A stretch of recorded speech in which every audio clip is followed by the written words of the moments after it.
po. Ay, wait. Okay lang ba sa'yo? Okay. Hello po, good morning. I am Kiara and I'm one of the volunteer tour guides po dito. And before we start our tour, I would like to remind you about the guidelines. Breeding season ngayon ng mga Philippine eagles, so we should be very quiet.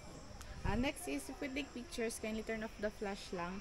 And trash in, trash out po tayo dito kasi wala mga trash bin po sa loob. And do not kiss or do not mimic the animals and watch our steps na lang din for safety. Pasok mo na lang dito. Wait lang ah. Okay, let's go.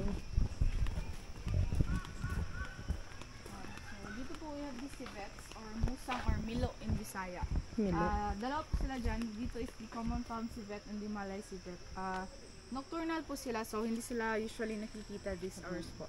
And they are known for their civet coffee, yung most expensive coffee in the world. So free coffee ba kayo dito? Wala po. Wala. Ayun po siya yung isa po. Nasa may bubong, yung may screen. Okay. Katago siya. Kasi kailangan nyo na madilim. Since they're nocturnal po.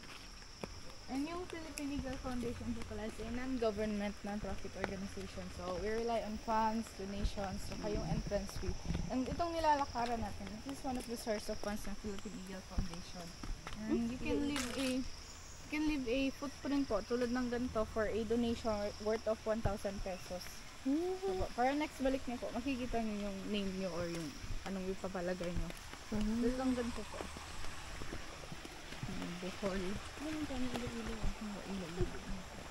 Tapos dito ka, Lito Lapid. And yung tree na yan po, that is a centennial tree. Means it's over 100 years old. Wow.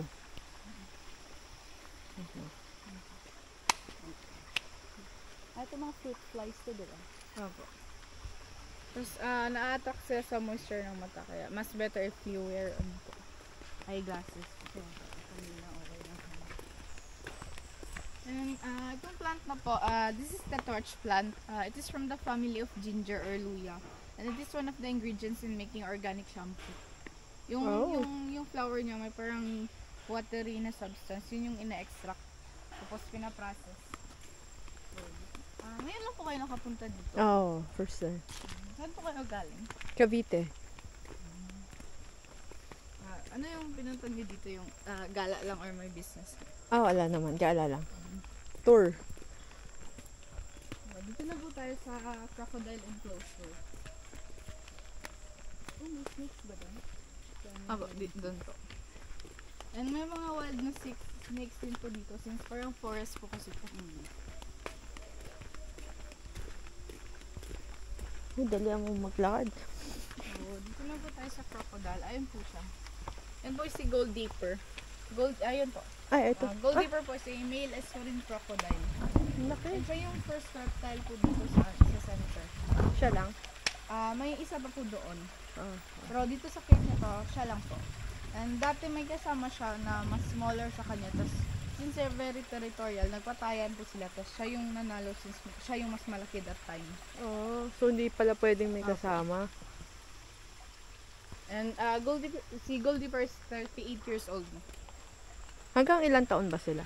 Umabot sila ng 70 years. So, parang middle age na siya sa age niya. So, doon na po tayo sa crocodile. Sa snakes. Yun na.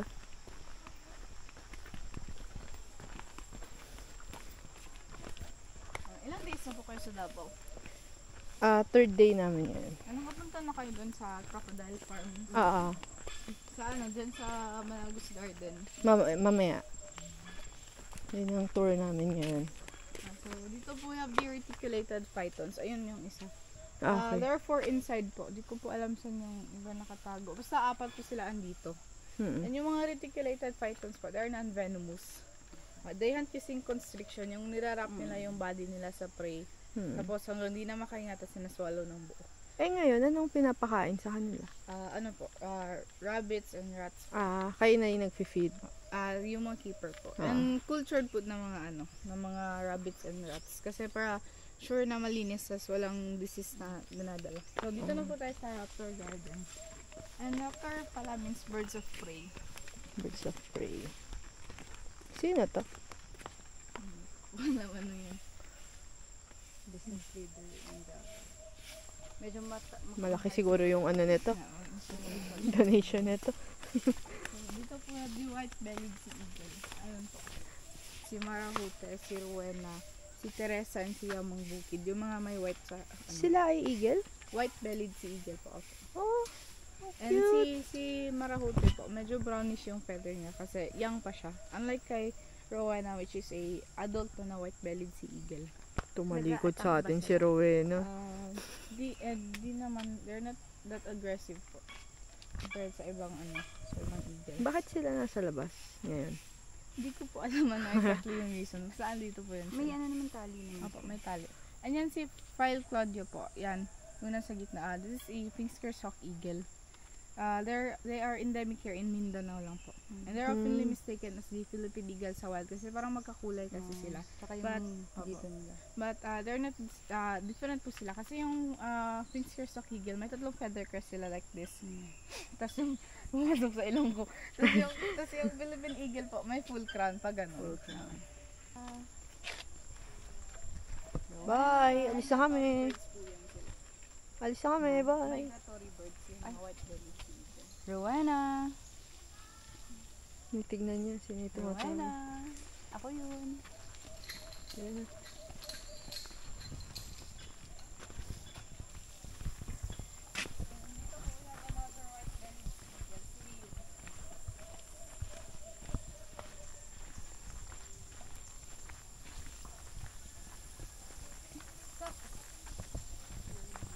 Ang cute na to.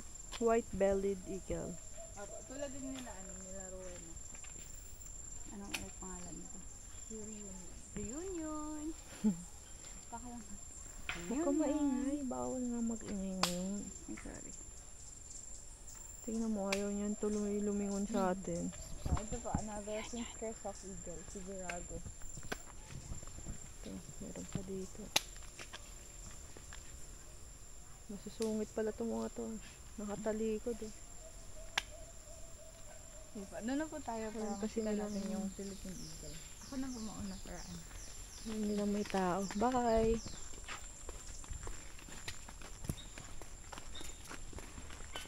Sa'yo lang masunod. Excuse me. Hirap lang tawagin. And if you look closely po dyan sa malaking puno po, may mga fruit bats po dyan na natutulog. Yung parang dahon lang, pero mas darker lang sila. Opo. Marami po sila dyan. Parang nagko-camouflage na sila sa mga dahon. And nocturnal po Tulog sila. Kapag gabi, umaalis po sila, naghahanap ng mga fruits. Tapos pag madaling araw, bumabalik din. If mga around 6, 7, 8 ganun, sila dyan. Bagong dating pa lang sila. So makikita talaga sila. Ay, ayun o. Ayun o, parang naka-drop sila o. Kasi Oh. pabaliktad kasi Oo. sila. Cool. Dito na po tayo. Ah, si Vigo yung nasa 1,000. And yung building na yan po, this is the incubating and preparing laboratory. Lahat ng eggs na galing dito sa center is dito, dyan nilalagay for incubation. And this is a fresh water po. So, pwedeng uminom. Kung hindi kayo sensitive yung tiyan mo. Pero marami namang umiinom dyan. Incubating. And yung Philippine eagles pala, they can only lay 1 egg for 2 years. Oh! Ganyan sila katagal bago mag-lay ulit. Tapos 1 egg lang. That's why mahirap silang i-repopulate. Yeah. Kaya even dito sa center is hindi rin 100% sure na mahahatch yung egg. Kaya pala rare sila. Oh, hindi pa sure. Sa 36 years po na nagpa-function yung Philippine Eagle Foundation, Philippine Eagle Center is only 29 lang yung napahatch. And maraming eagle na yun. From ilang eagle na. Hindi yung... Ay, si Vigo. And we're now in the duplex enclosure of Vigo and Marikit. And si Vigo po yung nasa 1,000 peso bill, yung polymer. Ah. And si Vigo po is dito lang siya na-hatch. March 7, 2010. So, Vigo is 13 years old na ngayon. Picture mo ako dyan. Paano ko ito picture? Wait lang ah. Kailan siya kakain? Every morning po sila kumakain. Once a day lang. Hindi ko po alam exact time. Kasi minsan nakikita namin around 9 na or sometimes 8. Minsan 10. Ganun. Basta once a day lang sila kumakain. Okay na sa kanila yung once a day? Opo. Kasi sa wild parang hindi naman sila masyadong kumakain. Nakalimutan ko yung 1,000 ko na may picture ni Vigo. Papa-autograph sana ako eh. Bye!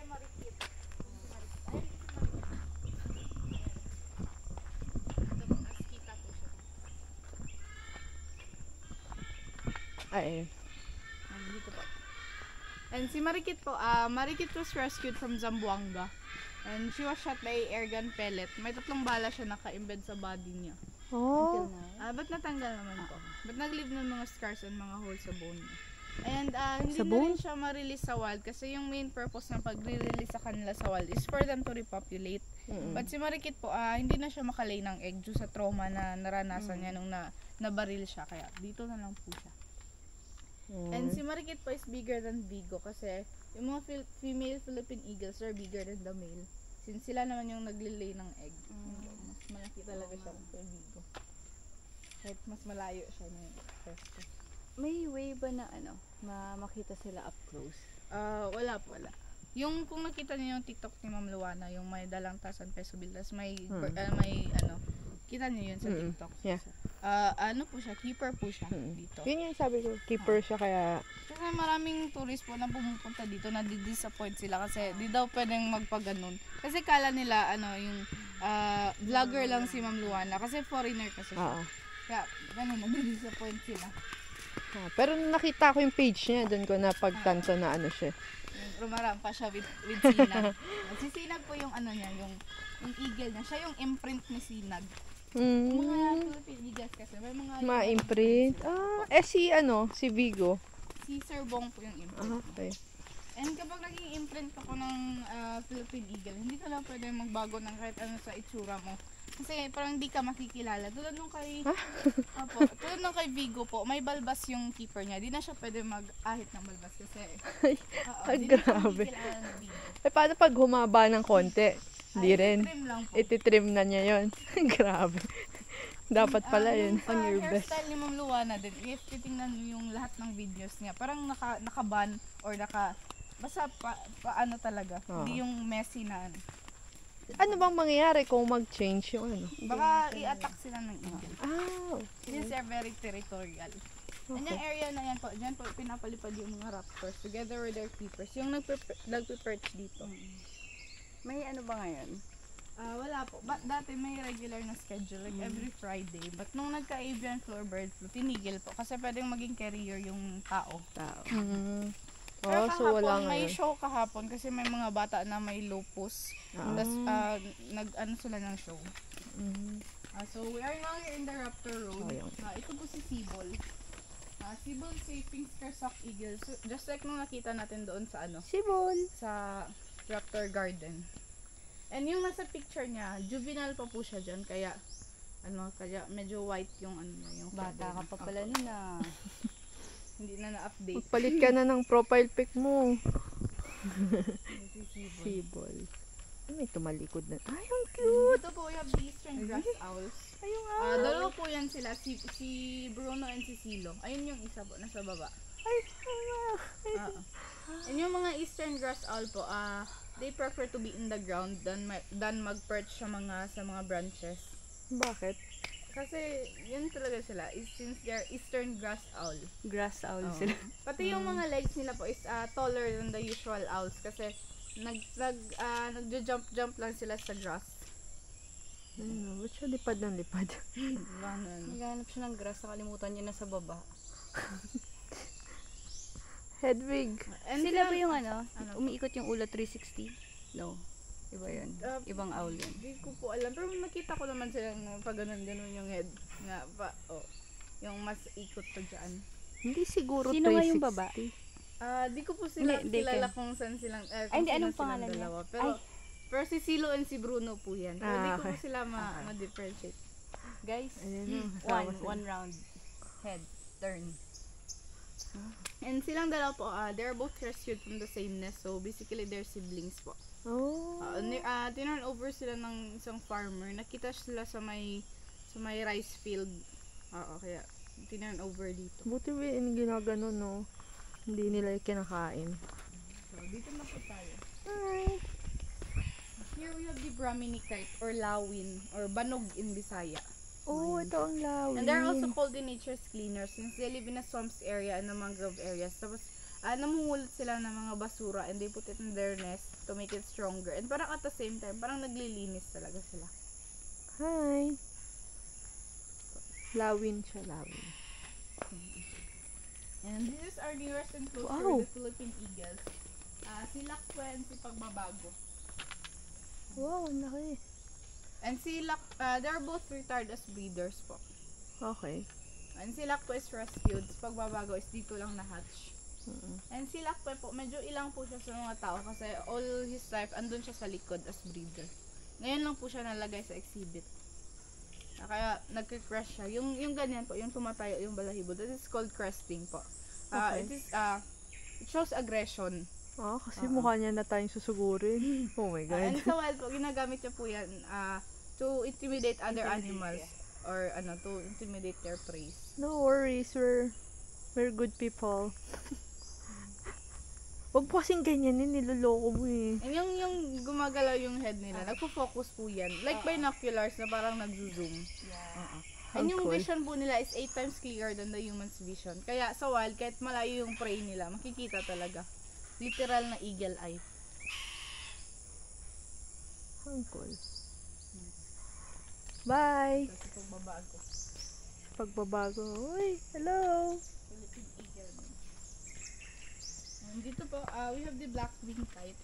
Migratory birds po sila. And makikita sa some parts ng Africa. And they are known for their natural eyeliner. Yung mata nila. Naka-wing pa ganun. Sino ka dyan? And dito po we have Talabawe. Talabawe is a Philippine serpent eagle. Yung mga Philippine serpent eagle po, yung main diet nila sa wild is yung mga maliliit na snakes. Okay. Kaya So, they're walang called iba serpent. silang kakainin? Dito po, yung isa lang yun sa mga diet nila. Ah, Usual okay. na kinakain nila sa wild. But dito po, yung pagkain nila is rabbit meat at saka daga din. Alright, okay. Wait lang. Wala, dahil forest to, wala bang pumapasok na snake dyan? May mga snake po na minsan tumatawi dito. Hindi ba sila ika-capture ng mga snake? Hindi naman. Kaya naman nila. Opo. Nililipat ba sila somewhere else? O dyan talaga sila natutulog? 24 hours? Opo, dyan na po talaga sila. Bakit sila, malaki yung bahay? Hindi ko po alam kung bakit ganyan. Basta kung saan sila, dyan sila nilalagay. Minsan pinagpapalit-palit din. Okay. And dito po we have Gucci. Gucci is another Philippine serpent eagle, just like Talabawe. And adopted by Eliana Atienza, yung daughter ni Kuya Kim. Kaya sosyalin yung name niya. Ayan, adopted. And dito po we have a Brahmini kite. And yung lawin po. And wala lawin. siyang name kasi wala siyang adapter. Yung mga adapters po, sila yung nagbibigay ng name. And you can adopt a medium-sized raptors tulad ng kanila for 25,000 pesos annually. And parang kayo yung nagsusupply para sa anin sa pagkain, sa keeper, tas yung mga maintenance. Ganun. Sila Vigo ba may adapter na? Opo, si Vigo po adopted by Eagle Cement. And tas yung Magkano yun? 200,000 pesos yung Per year? Opo. And Kasi Eagle Sen. And dito po we have this Philippine serpent eagle. Wala rin siyang name kasi wala siyang adapter. Oo. Ilang taon na siya? Di ko po alam. Ito wala din. Wala din. Pag pinag-adapt ba yan, may resibo yan? Parang ganun din. Tapos malalagay din yung name nyo. Tapos if may adopted ka na bird dito, is pwede kang pumasok anytime na walang entrance. Para bisitahin yung bird mo or ganun. Parang dito po we have the Philippine brown deer.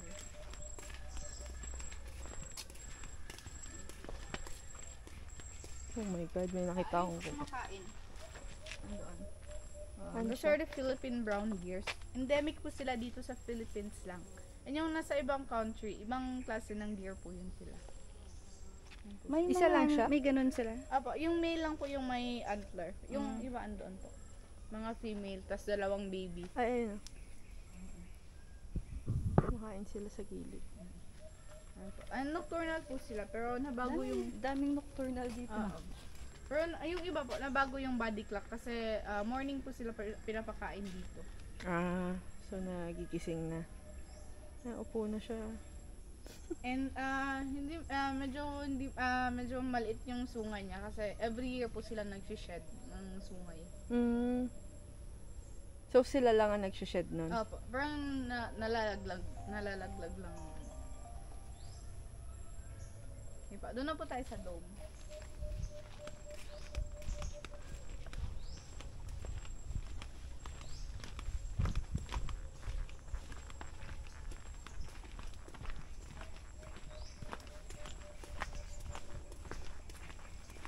This is the pairing dome. But since yung mga nasa loob is already a pair, dome pair na po yung tawag nito. Ang dalawa po yung nasa loob, si Magiting and si Hiyas. Ayun yung isa, tapos yung isa nasa likod ata. Pair po silang dalawa. And bago po nilalagay sa iisang kulungan yung dalawang birds, dalawang eagle, ino-observe sila ng biologist for 1 to 2 years. Nilalagyan niya ng net sa gitna. Tapos yung form of courtship nila, yung male, nag-offer siya sa female ng mga dahon, ng mga pagkain, ng mga branches. Tapos pag inaccept ng female, it means they're compatible with each other. Tapos mate for life na sila. Kasi yung mga Philippine eagles are monogamous. Yeah. One partner at a lifetime. Oh, nice. A lifetime. So, pag namatay yung isa, Hindi na po makikipag-pair sa iba yung... malulung. Actually, hindi ko siya makita eh. Saan ba? Ano sa taas po? Ayun po. Ay, ayun! Oh, sorry. Saan yung isa? Nasa likod? Anong sa likod po? Bye! Dito po. Kita silang dalawa dito. Ayun yung isa. Naka-perch dun sa may back part na. Ayun po. Tapos Ay, yung isa ayun. andun, nakaharap na. Kala ko naman magkatabi sila. Or may away kayo ngayon. Hindi naman. Gusto lang nila So, ngayon. minsan magkatabi sila dyan sa may ano. Nag-ano sila ngayon, alone time. Cool off lang. Pero nakalay na rin sila ng dalawang egg but both infertile. Oo. Sayang naman. Sayang naman. So we have another Philippine eagle. Ito pa rin puno ng rambutan. Hindi ka na nakakita ng puno. Ayun, Ng rambutan. Ako rin. and ito po si Zeus. Zeus is another Philippine eagle and adopted siya ni Kuya Kim. Ay, lumipad yung ano. Nag-open siya ng... Sayang naman. Hindi ka naman nagpakita sa akin ng lumipad. And yung wingspan nila is 7 feet. Average wingspan. Which one? This one? Silang lahat po. Yung mga Sila? Philippine eagles. 7 feet? Ang laki na. Yung wingspan nila. And yan po si Zeus adopted by Kuya Kim Atienza and yung wife niya. And yung nasa gitna po, si Maginoo, adopted by SGS Philippines. And yung nasa last, sa third cage, si Mindanao, adopted by Cebu Pacific Air. And silang lahat po, dito lang sila na-hatch. Ng tatlo. Cool. Magkano naman yung adoption nila? 200,000 pesos Pag annually. eagle, no? Basta Philippine eagle po. Annually? So po, we have another Estonian crocodile. The crocodile. Maliit lang siya. Maliit pa siya. Medyo. Smaller siya kaysa kay Goldita. And rescued po siya from Agusan.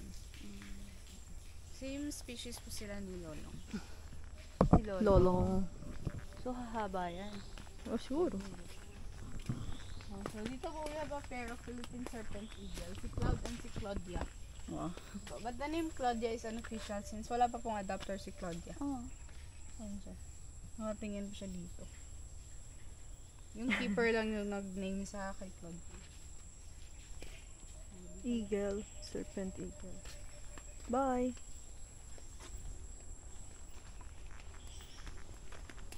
Ito po ay giant scap owl. Ayun po siya, naka-perch sa branch ng ano. Ano to? ayun Scoop po. owls. Quago. Scops owl.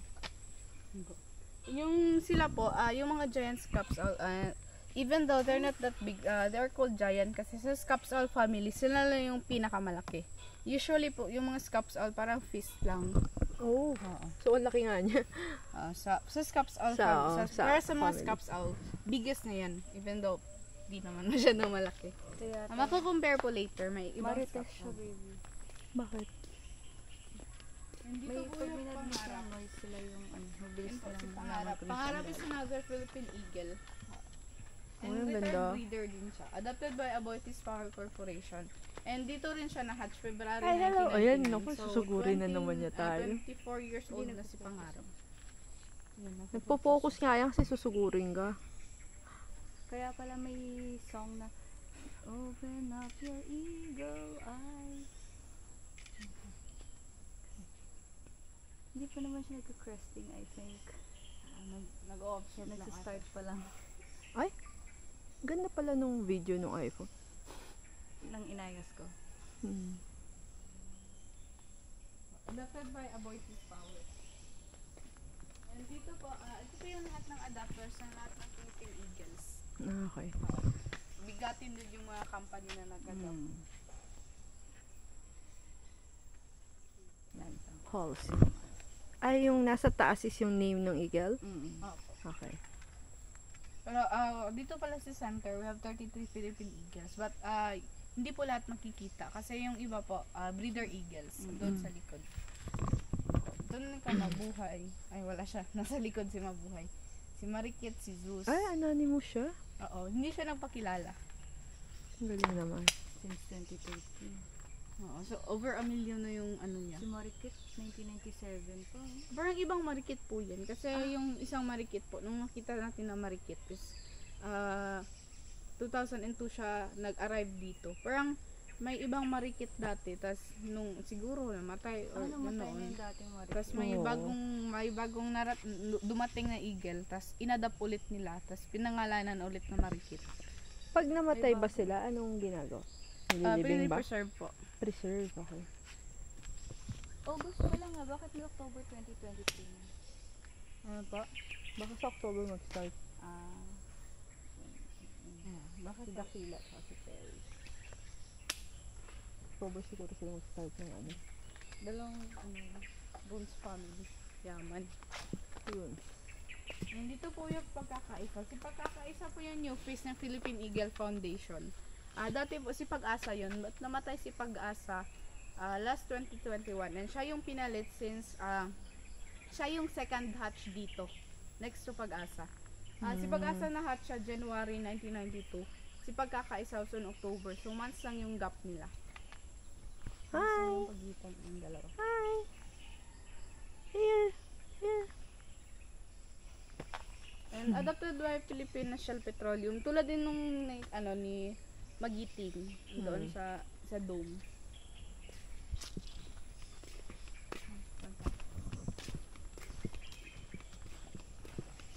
Ayan. Ito po yung Enchanting Kagitingan. Adopted by Enchanted Kingdom. Okay. Ayan siya nakaharap. Ay, ang ganda niya, oh. Hello! And si EK po is dito lang siya na-hatch. So EK din yung short niya. December 2004. So, turning 19 siya this December. Yung birthday nila is hatch day yung tawag.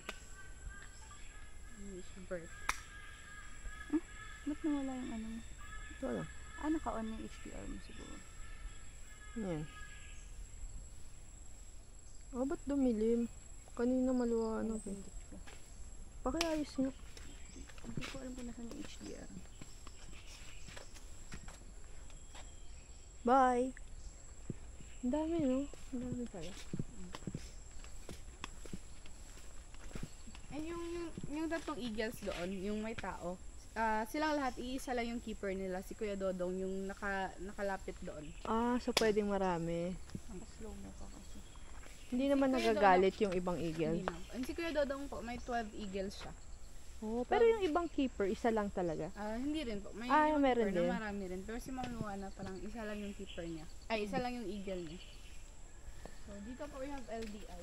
Ayun po siya na sa nest niya. Ayun po.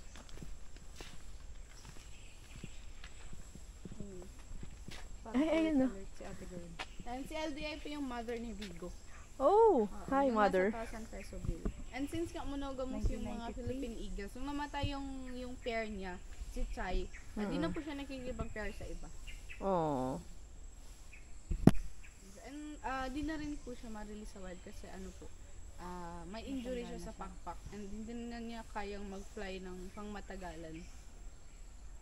Kahit dito, parang most of the time, andyan lang siya, tas bumababa lang pag may pagkain, tas babalik din. Tropa ko pala ito.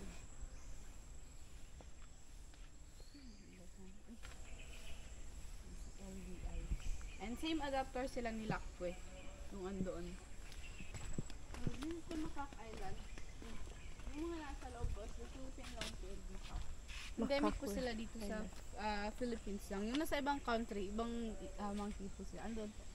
There are over 20 po sa loob. Hindi ba sila lalapit sa atin? Hindi naman po. Pero hindi naman sila dangerous kung sakali. Di naman. Medyo, hindi na, medyo sanay na sila sa tao din. Kasi araw-araw may tao din. Pero wala silang mga tali, no? Wala po. So, pwede silang mag-go around. Kung gusto po nila, makakalabas naman sila. But they prefer to be inside po. Kasi kapag isang troop yan sila ng monkey. Oo. Tapos pag lumabas ka, parang magiging traitor ka or nagre-rebelde ka.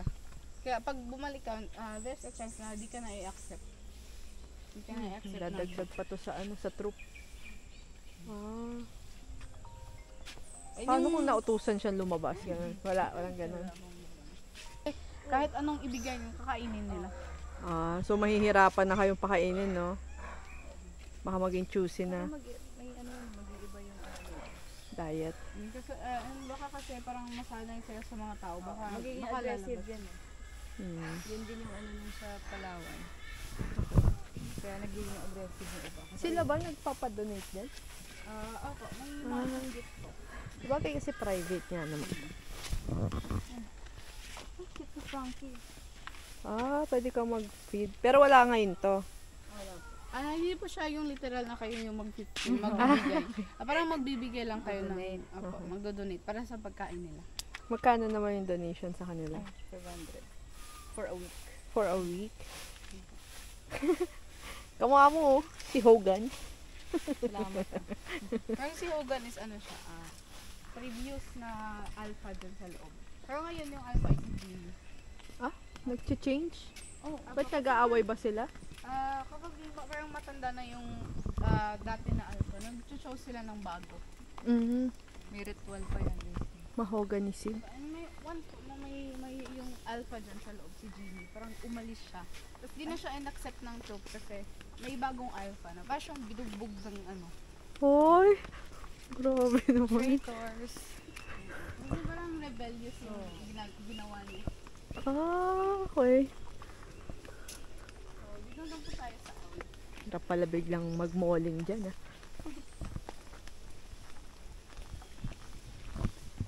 Ito, owls na. Sila Hedwig.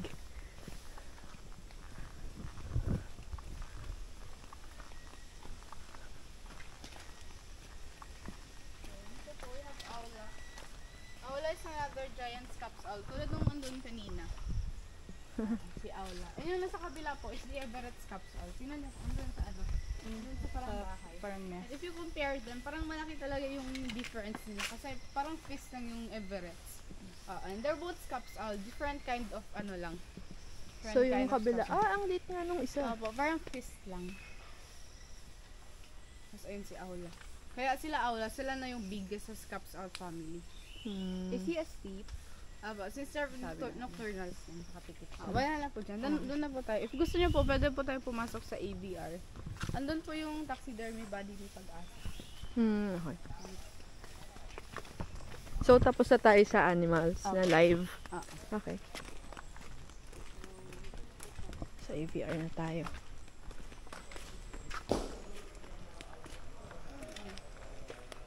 Tahimik yung kasi wala na yung mga interns. May mga OGTs po dito. Okay. Wala na mga BS biology ng college students.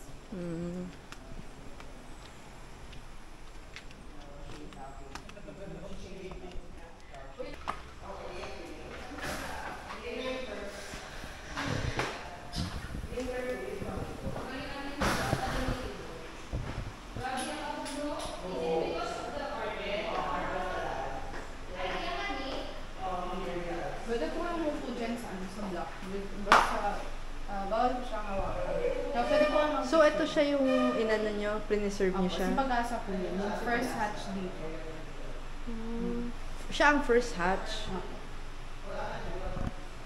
Yung body. Ang pinugdugtong-dugtong nila yung mga remains. Wild eagle. Pero yung na-figure out nila kung how old ka. Hindi ko po alam. And yung tinala po yung ribcage ng Philippine Eagles. Unlike sa chicken or sa tao, parang nagsasama yung sa kanila. Yung pagkaganyan. Sa chicken, hindi naman diretso dito. For ano talaga siya, bending sa fly nila. Very diretso. Secure na ano. Okay. So, ito na po yung last tour. Alright. Wow, bilis lang pala. Pero, parang madali lang. Pero, 30 to 60 minutes po yung duration ng Ng tour talaga.